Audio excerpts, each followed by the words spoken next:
ক্যালেন্ডারে মঙ্গলবার, কিন্তু মঙ্গলের কোনো নমুনা তো নেই। কালীঘাট তৃণমূলে যেন শনির দশা চলছে। ভাঙন, অস্বস্তি, দুশ্চিন্তা, আশঙ্কা, গন্ডগোল কি নেই? দিনে দিনে তা বাড়ছে। রবিবার, সোমবার, মঙ্গলবার জেরার হ্যাট্রিক হলো অভিষেক বন্দ্যোপাধ্যায়।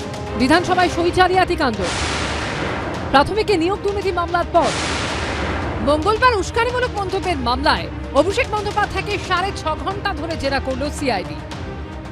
যে দুর্নীতি, যে অত্যাচার এই অভিষেক ব্যানার্জি করেছেন তার তো জবাব দিতেই হবে, এবং আইনের পথে চলবে। আমাদের গলা কেটে দিলেও আমরা আত্মসমর্পণ করার লোক না, আমরা লড়াই করার লোক।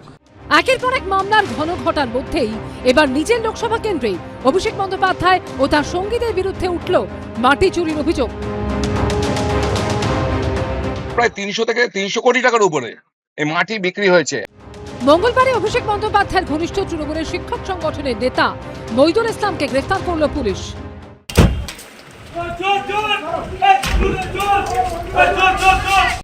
একদা অভিষেক বন্দ্যোপাধ্যায়ের আরেক ছায়াসঙ্গী ফলতার জাহাঙ্গীর খানকে মুক্তির দাবিতে মঙ্গলবার তাঁর স্ত্রীর নেতৃত্বে থানায় হামলা চালানো হয়।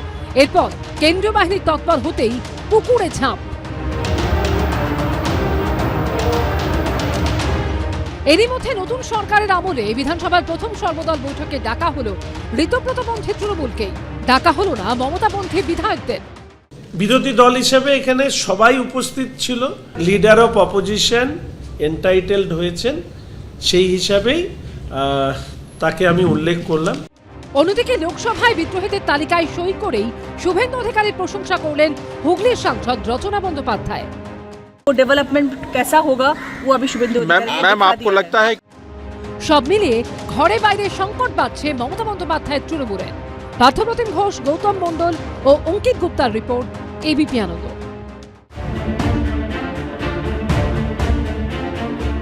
এক সপ্তাহ আগেই সন্দেশখালীতে হদিশ মিলেছিল অস্ত্র ভান্ডারের, এবার আরো 2 জায়গায়। প্রথম ছবি উত্তর 24 পরগনার হাবড়ার। এখানে একটি পুকুর থেকে উদ্ধার হয়েছে 4টি আগ্নেয়াস্ত্র ও 25 রাউন্ড গুলি। স্থানীয় বাসিন্দাদের একাংশের দাবি, মাছ ধরতে গিয়ে একটি ব্যাগ খুঁজে পান তারা, তার মধ্য থেকে উদ্ধার হয় এগুলি। সাত সকালে খবর পেলাম জেলেরা জাল টানছিল এই পুকুরে, ওই জালে একটা ব্যাগ পাওয়া যায়। সেই ব্যাগের ভিতরে 4খানা মেশিন, কিছু ম্যাগজিন পাওয়া যায়। 4 তারিখে ভোটের রেজাল্ট পরিবর্তন না হতো, আমাদের এলাকায় যারা সামনের সারিতে নেতৃত্ব দেয় বিজেপির, এদের অবস্থা খুবই শোচনীয় হতো। দক্ষিণ 24 পরগনার গোসাবাতেও পুকুর থেকে উদ্ধার হয়েছে আগ্নেয়াস্ত্র। স্থানীয়দের একাংশের দাবি, রবিবার পুকুরে মাছ ধরতে গিয়ে সেটি পাওয়া যায়। ঘটনাস্থলে গোসাবা থানার পুলিশ এসে উদ্ধার করে আগ্নেয়াস্ত্রটি। সমীরণ পাল ও শান্তনু নস্করের রিপোর্ট, এবিপি আনন্দ। এবিপি আনন্দ, এগিয়ে থাকে, এগিয়ে রাখে।